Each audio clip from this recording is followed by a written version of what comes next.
Hoy, kumare. Bakit, mare? Alam mo na ba, si Kagawad Isidra pala ay nagre-elect at lalaban na naman daw ng Kagawad.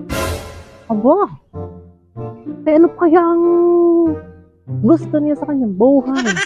At simula naman nang siya naging Kagawad, kumare, wala naman siyang nagawa.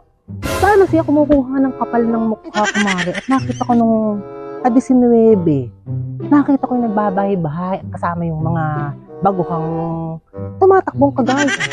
Ay, ibig ko sabihin, mare, ay hindi ko alam kung saan siya kumukuha ng kakapalan ng mukha na makapagdamayan pa sa mga tao. Ay, di ba kilalang-kilala naman siya ng mga tao na siya ay manggagayon, mare? Manggagayon. Alam mo ba yung manggagayon? Abo.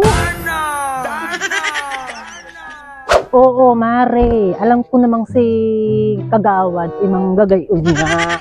Alam ko naman, kumare, at balitang-balita naman talaga dito sa ating barangay na si Kagawad ay hindi nga masyadong magaling umupo sa kanyang pwesto at parang wala kang nagagawa. Ay, ibig ko sabihin lang din naman, mare, ay meron din laang naman siyang kaunting nagawa. Kasi para sa akin, mare, si Kagawad naman ay may naitulong din sa akin. At digat ang aking anak ang anak ko ay bingot, mare. Ay di ako'y nag-request ngayon kay Kagawad na sana naman kahit paano ay ako'y matulungan.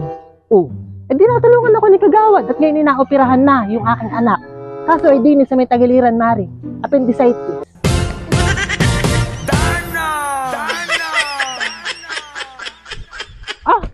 Ay kumare, nakakasura ka namang kapulong. At akala ko naman ay yung bingot ng iyong anak ang na-opera. Ay naman pa yung na-opera sa appendicitis. Kakaimot ka. Diyan ka na nga. Sorry. Aba. At ako pa ngayon ang mahirap kausap.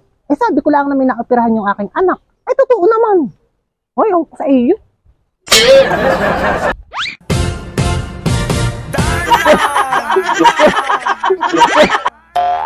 Hi, kumarites! Gusto nyo rin bang ma-shoutout? Ay di i-like at i-share nyo lamang itong video i-rate at i-shoutout ko na kayo.